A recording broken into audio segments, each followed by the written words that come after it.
Okay, so equilibrium. Today, once again, is very, this side of our triangle is where we want to focus. Next time, we'll get to the mathematical side. But today, the goal is that you can have a good conceptual understanding of what it means to be at equilibrium, which is, once again, the basis of the whole unit. So even though it's simple today, don't just get caught up on like the pattern, but like really understand what it means to be at equilibrium, because it will help you all of Unit 7, because that's what it's titled, okay? So, first off, some reactions can occur both forward and backward, okay? So what we mean by that is that a forward reaction is described as the reactants turning into the products. The reverse reaction would be the products can then turn back into the reactants, right? Now there's a difference here I want to emphasize. So when a reaction can go both ways, we call it a reversible reaction. But there is a difference between being reversible and being an equilibrium. So a difference is a reversible reaction just means it goes both ways. So for example, our balloon explosion demo that we've done a few times, right, did the first day, where we put hydrogen and oxygen to make water, right? That's the forward reaction. I technically could take a beaker of water, send electricity through it, and I can get the water to split into hydrogen and oxygen. So it is a reversible reaction. You can go either direction. It's not equilibrium though, in the sense of it doesn't just do that on its own, right? It's not like I make the water and then the water goes back. That's what an equilibrium does, is equilibrium reactions automatically are going forward and backward simultaneously. Is there a reaction that can't be reversible? Yes. So some reactions primarily are so exothermic in one way, it's really, really hard to get them to go back the other way. So, but most to some extent can be reversed if you have enough energy to make it happen. So yeah, good question, Izzy. Do you have a question, Tanner? I mean, if you burn something, you can't exactly reverse it. Yeah, that's a great example. It's just straight up burning wood, right? There's no way of taking that back, right? Cooking is kind of another one. Like those chemical reactions that occur in cooking, you can't unbake a cake, you know, once that process has happened. So some bonds don't really unbreak, but others can, yeah. So with an equilibrium, a few things I want to notice here. First off, equilibrium is reached when no observable change occurs in the system. So when we're looking at our chemistry triangle, the top one of what we see with our eyes, equilibriums are quite boring. Because to our eyes, we can't see anything happening. It looks like it's done, right? The reaction is stopped. But at the molecular level, they are constantly changing. The reactants are going to product, the products are going to reactant, and it never stops. Any idea why? Why at the molecular level, like what's going on, if you make a little visual for yourself of bouncy balls in a beaker, what's going on in equilibrium then?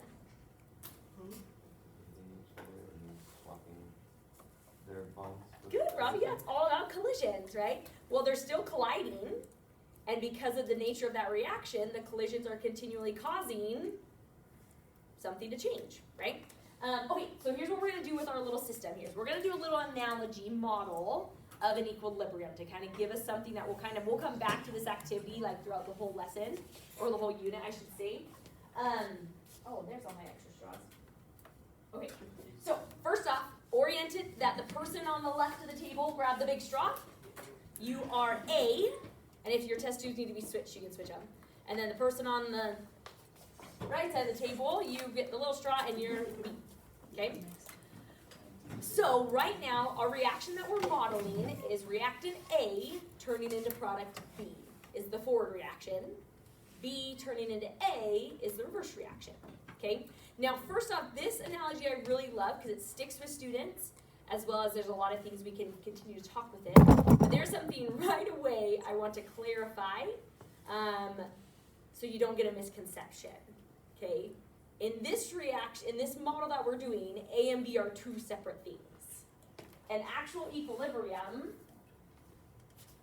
is one beaker, right? It's not like the molecules are jumping from like beaker to beaker, right? It's happening all in one space, just the limitation of our eyes, we wouldn't be able to see it, right, if it was all in one place. So keep that in mind that we're modeling it as in two, but in reality it would be just all blended as one, okay? All right, so person A, what I want you to do is take your straw, stick it into the test tube all the way to the bottom, okay? Seal the top, okay, so the favorite activity everyone does at restaurants, okay? Lift it up and transfer to B and drop it. Just once. One time, sorry. I know you all got excited. Okay, so what you have just modeled is some of our A has now turned into B.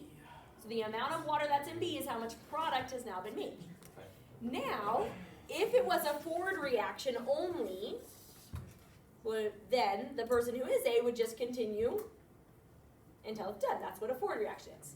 But an equilibrium goes back. So now person B, put your straw in, go to the bottom, put it in B, make sure you touch the very bottom, seal it, and go back.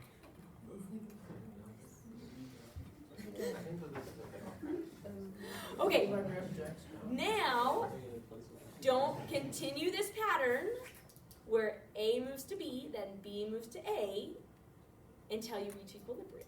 When you think you have achieved it, set your straws down. Ready, go.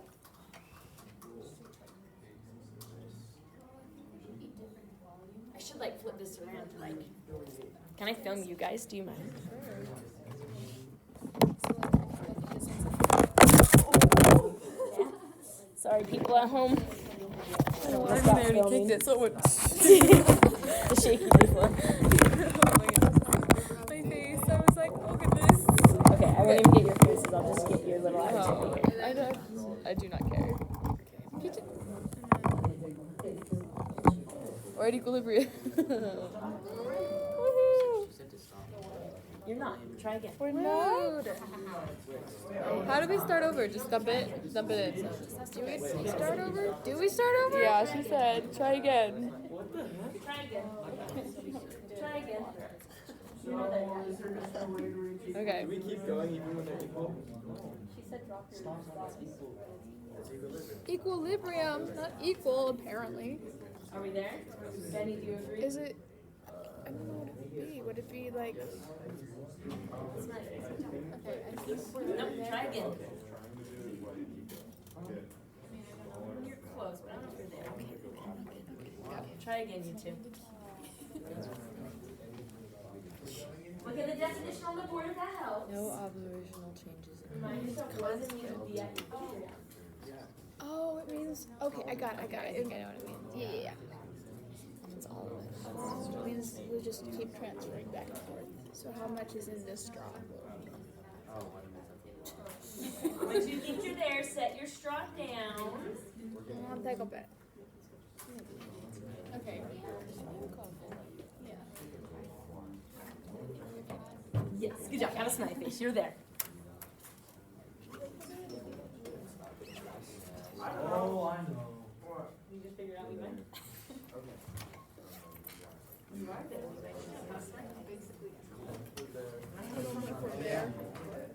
Now we're Maybe there. we're not. Maybe we were not the best example to show everyone because we don't know what's really. Yeah, like as a team. Oh, is it? Oh, We're there. I think we're there. Yeah, we're there. It just. It just keeps going back. Just flip it The around. exact same. Now I need to do it one more time just so that I can see it a little bit better. Okay. So you want to start over? Okay. No, just do another I just did rotation. an A, so now you do B. Are we there? Yes, you're there, Seth. Have a smiley face. That makes sense Are now. we there? I get it. Sure, you gotta know if you are or not. And it's We just keep going. It's the same. Wow. Okay. We did it. Ta-da. Let's go. Yes. When there's no more You're change. confused. You're like, what is going on here? And you're like, what the crap? Everyone can, if I didn't tell you, I think everyone's there, so you can have a smiley face if you didn't know. Okay, what did we learn about equilibrium? It eventually balances out because the big straw Oh, shoot. has less What water to happened? take in. I think I just filmed that entire thing upside down. But if I haven't stopped the video, can I flip? I guess I could cut the Cut video. the video. Ugh. Okay, rough day for this. Or I just post it as is. Yeah. on their phone anyways, right? Sorry, people at home. Okay, back to the question. What epiphanies did you have about equilibrium from this activity? Annika? That it's not like about the amount that's in, like the concentration of it. It just has to be occurring at the same rate, and so the amount's going to change. Very good. The first thing you need to, as we move on in this unit, you need to separate is the equal part in the word equilibrium is not about amounts. Okay? This happens every year, which is why I continue to do it, is a mistake. Everyone does it, pretty much. Besides those that have sometimes a little background on equilibrium, they kind of know where it's going. But it happens every time where everyone starts by going to a 50-50. And they're like, I'm there. Technically, to get to 50-50, you cheated. You can't follow the rule of putting the straw to the bottom every time and get a 50-50. Why not? The straws are different sizes. The straws are different sizes, right? I heard somebody say, like, the tiny straw, like, barely moves any water. Like, it's very anticlimactic when you go back the other way, right? Like, it just doesn't transfer very much. And so there's no possible way to get it to be 50-50, and that's not what equilibrium is about. Equilibrium is about getting to a constant state, right, where if you continue to do this, the level stops changing, and the thing that is equal is the rate. So that's what the equal part of the word equilibrium is referencing, is the rate. That the rate is equal between it, meaning the forward rate is equal to the reverse rate, right? Every time they become products, some products become reactant. So it looks like nothing has changed. But the ratio of where that lies can be anywhere. It could be 50-50. It's not against the rules of equilibrium. But generally I'd say most of the time it's not. Right? Some equilibriums are like 99-1, where most of it is a reactant and it makes very little product. But it's still considered an equilibrium. Okay? Alright, we're going to watch this cheesy little video just to nail this concept down. And then we'll continue on with our notes. Just like a 3-minute little cartoon there. That's too broad.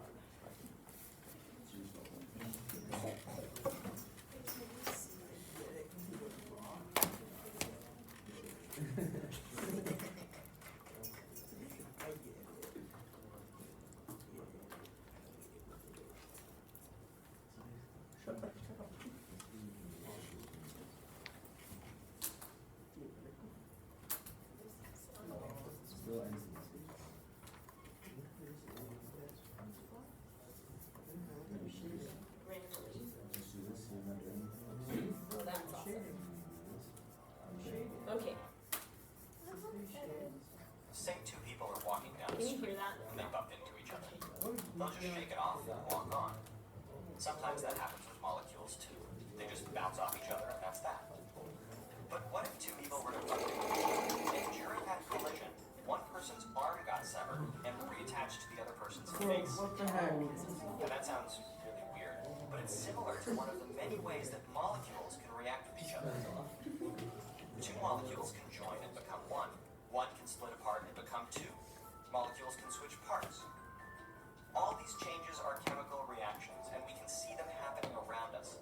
For example, when fireworks explode, or iron rusts, or milk goes bad, or people are born, grow old, die, and then decompose.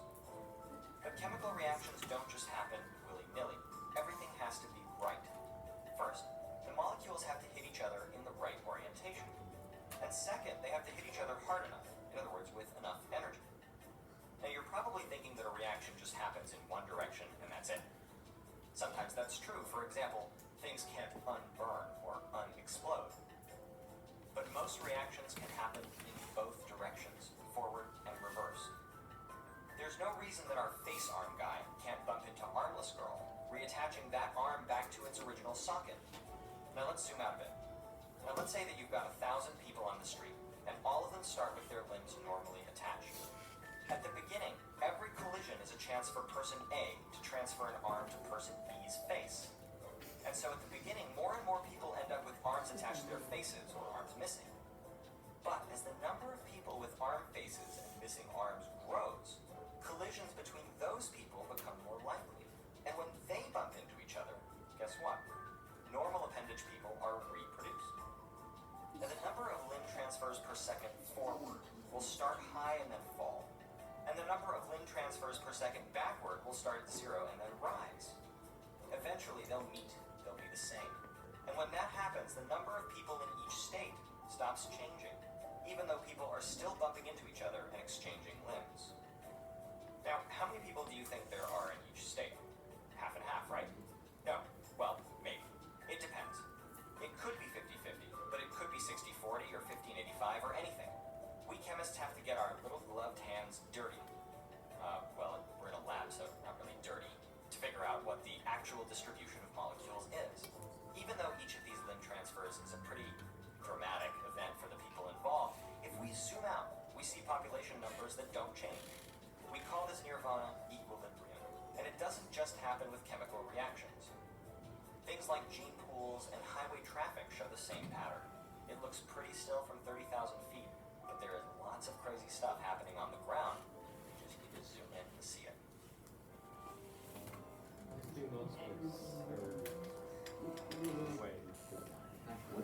Now you know, don't bump into people in the hallway. Okay, don't say it out loud, but for a smiley face, I want you to think about something. If we were to, once again, don't say anything out loud, okay? If we were to repeat this experiment, but instead of all the water started in A, we started with all the water in B, give me a thumbs up if you think the result would be the same, a thumbs down if you think the result would be different. Like, it's using different straws too. No, same straws, everything else same except, but just instead of all the water starting in A, all the water would have started in B. You think it'd be same result or different result? I don't know.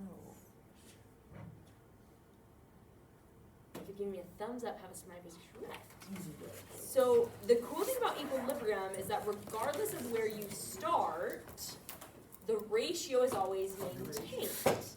Right? That end result of where the water levels would be, getting there would look different because in the beginning you'd have a lot of B, right?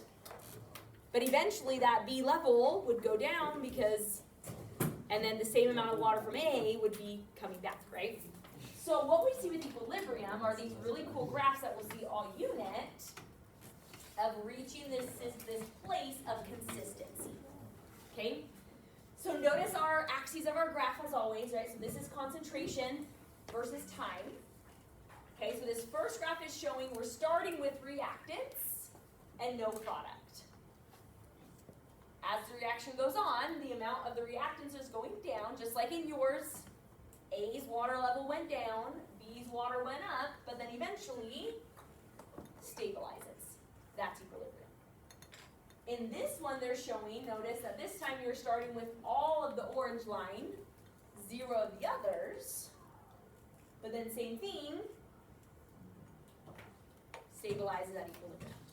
So you can put as different water levels as you want. You could start with 50-50 in each, and eventually it would get the same place, right? So equilibrium is always achieved. Now we will learn later on that temperature is one thing that can shift where those lines lie. So like these graphs are identical once they reach equilibrium. If temperature were to change, the lines can spread differently. But nonetheless, equilibrium will still be reached, okay? This graph, notice the difference here. Now we're looking at the rate. Rates for equilibrium will always be the same. So if it's a rate graph, the lines will always end up right on top of each other once equilibrium is reached. Once again, but if you want to kind of circle those axes so you don't mix up, once again, concentrations aren't going to line up. I mean, they could, but the rates will always be equal. That is the definition. That's where the word equal in the equilibrium comes from, okay? Another example of an equilibrium system, just to give you another model, is like when you're on a treadmill. In order to stay on the treadmill, you have to move forward at the same rate the treadmill is going back. And that's the same idea with that switch of reactant to product, product to reactant. What we have that we're going to look at today that helps us represent this ratio is something known as the equilibrium constant. Okay, so this is a constant that helps us understand, well, where does that ratio lie? Is it very heavy on the product side, meaning there's a lot of products? Is there a lot of reactants, or is it maybe closer to a 50-50 ratio? Okay, all these equations, by the way, are on our formula sheet.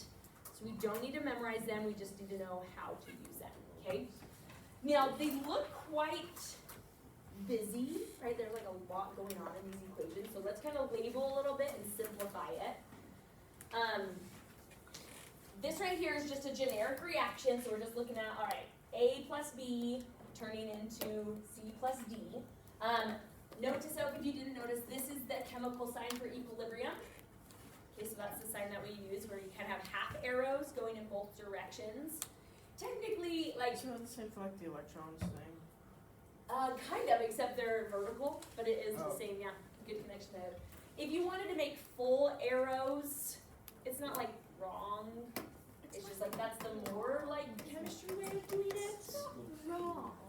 I mean, I don't know, maybe like a real chemist might judge you for it, I don't know. If you did that on the AP test. Yeah, if you're on the AP test, I don't see them dock you before that. Okay, label Q here.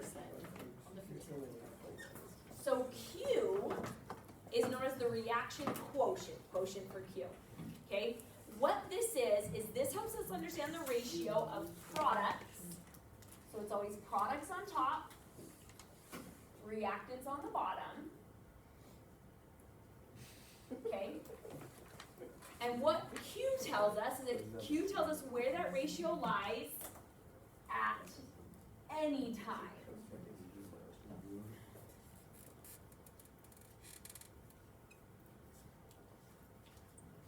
Because notice that the equation is exactly the same for Q as it is for K. So time is what distinguishes the difference. K is the symbol we use when we are at equilibrium.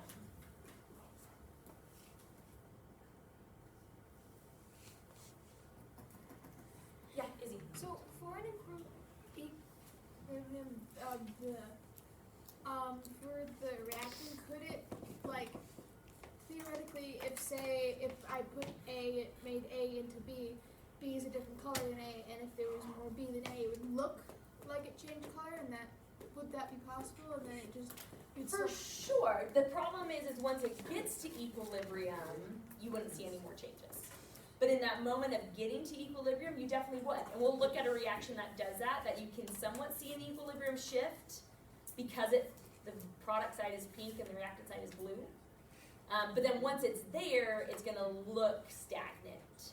Even though at the molecular level, they're still changing. So, yeah, great question or connection to it. Okay, so K is what we use when we're at equilibrium. Q is when you're not there yet or you're not sure if you're there yet. By doing so, you then can get a comparison to see where you're at. K's are often a known constant. Like you could look up what is the equilibrium constant for this reaction, and you can find it. And then by finding that value, you can then compare it to your own data to see, would my reaction be at equilibrium or would it take more time to get there, okay?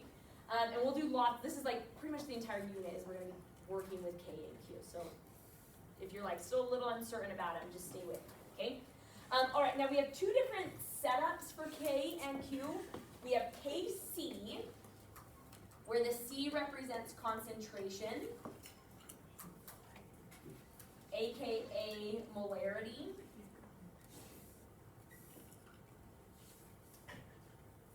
So if you have a problem that deals with molarity, you would write it as a Kc value. If it's a problem that is dealing with pressure, then you would write it as a Kp. But that's just kind of a format thing. It's really the same setup. It's still products over reactants, but. So what would the reaction quotient be multiple for? Because if it's the like how the reaction is happening at any time, like that value would be different and constantly changing until it reached equilibrium, right? Yes, but it would kind of be like if I start with these amounts, would I be at equilibrium yet?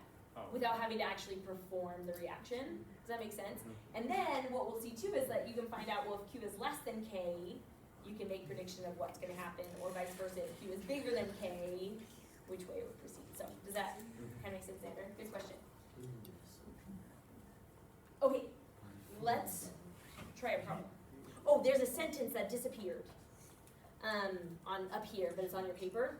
It says the reaction quotient does not, write that in all caps, not include substances or partial pressures with independent amounts, such as solids and pure liquids. So you'll see that here in just a second.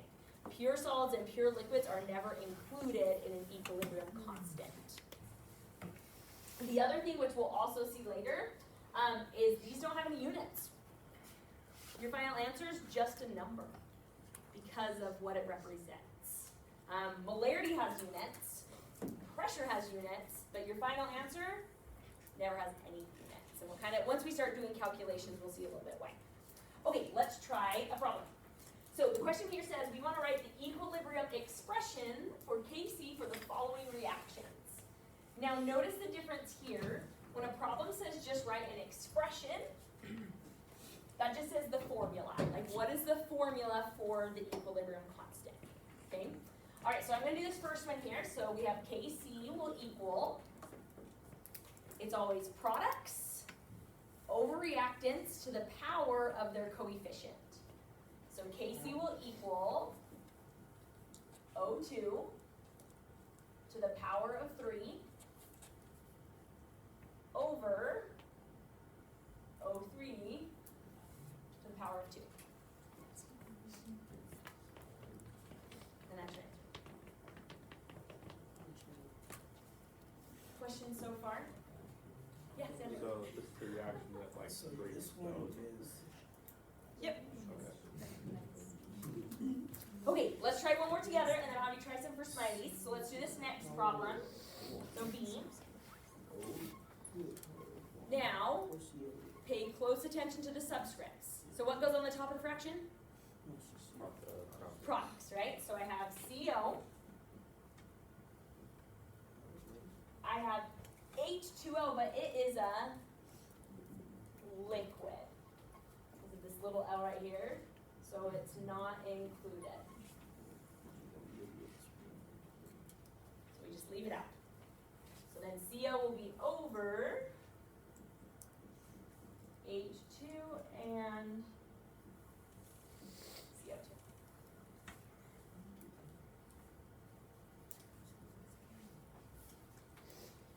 Questions so far? Okay. Oh yeah, Robert. So then the H2O was like a solid, it wouldn't be included either, right? Correct. Yep. So if this is a little s, same thing. Leave it off. Gases and aqueous are included. Now, building on Robbie's question, does anybody have a thought of why? Why would pure solids and pure liquids not be part of the equilibrium expression?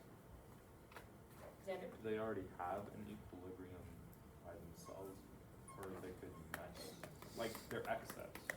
At least water is a lot of times. Kind of. Water sometimes is. In this one, water's being made, but you're getting on the right track. Ethan, what do you think? But pure substance wouldn't have the two molecules that are used for the equilibrium, since the equilibrium is between two molecules, or two. Ooh, not a bad thought, but technically an equilibrium can have more than like two things. Like, it doesn't have to be just A is going to B. But not a bad thought. Have a smiley face, you two. Annika? Maybe the pure substances don't like go backwards in reaction. They are still part of the reaction, so they are still changing. But have a smiley face for trying. I'll let you guys keep thinking on that. I'm not going to answer right away. But let's try the practice problem 7.3. So try A, B, and C with your table buddy for 3 smileys. And then we'll check it.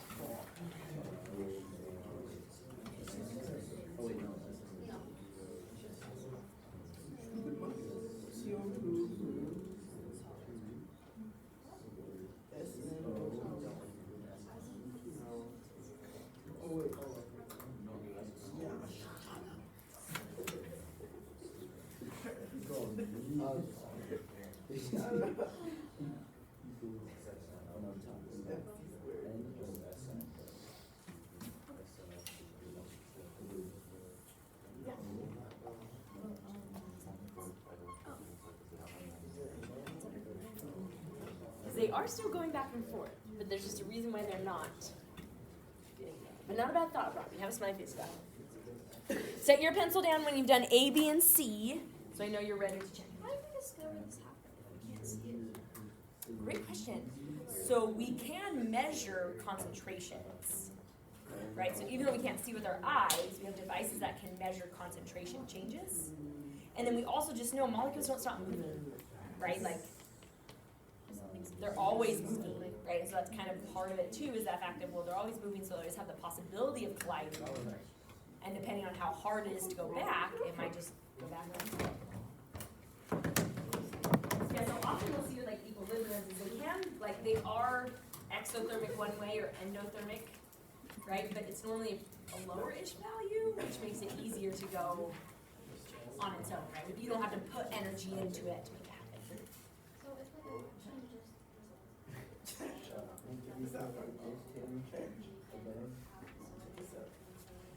Say that one more time. so if the reaction is a solid, so both product of a solid does that mean it can't have Are the reactants solid in liquid too?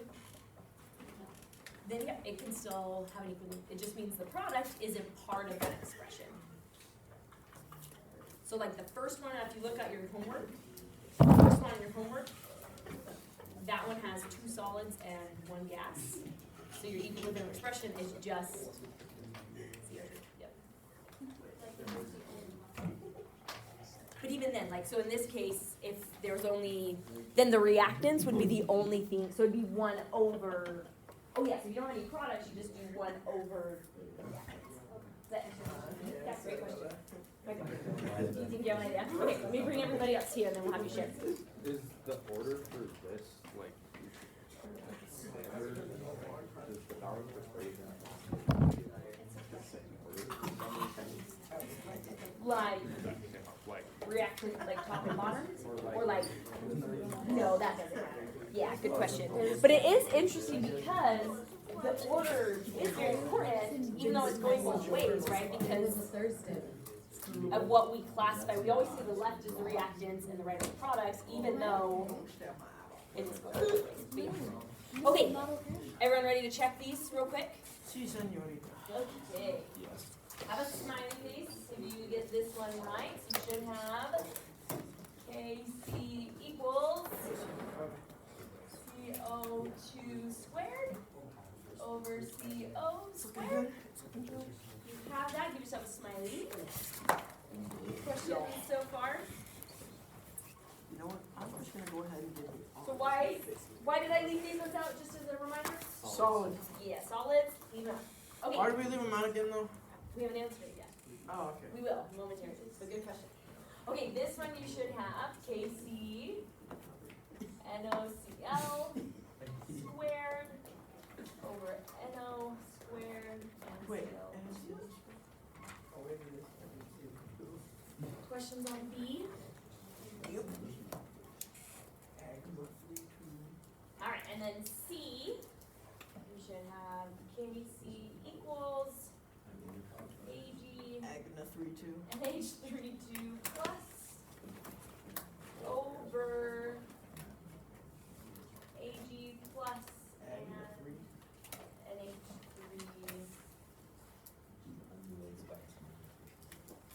Questions on C?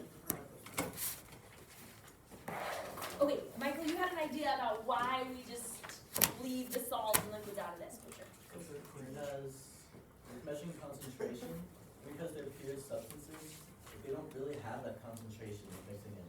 Like, or rather, they have like a concentration of 1, because they're just like substances. Very good. Michael, that's my face. So the reason is, it's not that they don't matter. They're part of the equilibrium. They're changing, but it's what this represents. Right? Brackets are a molarity measurement. What's the molarity of pure water? 0. It's like non-existent. They're just 100% pure, right? If I have this much water or this much water, I haven't changed its concentration, right? Same thing with a pure solid. If I had a speck of dust, gold dust, or a brick of gold, they're both 100% gold, right? So that's the thing is if I add more liquid or if I add more solid to an equilibrium, I don't change the concentration. And if the concentration doesn't change, then equilibrium hasn't been affected. So same thing with a KP, because what was the P for? pressure. Do pure liquids and pure solids have pressure? No. No, they don't, pressure doesn't exist, it's not a value for something that's a liquid or solid. So, okay, one thing I want to emphasize here, on this one, just, it's a small detail, but it's an important detail. Some of you guys did this on the last test, I didn't dock you for it on that one, because I decided I need to emphasize it more.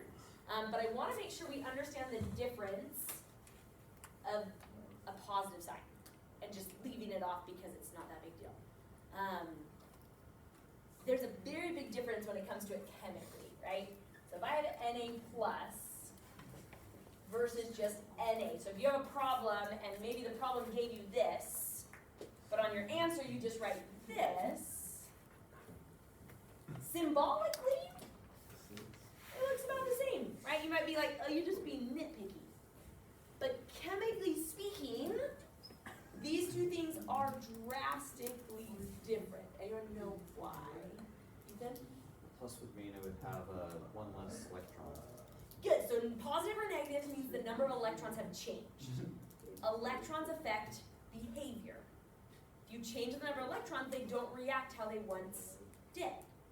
Okay? For example, this sodium ion is what we eat.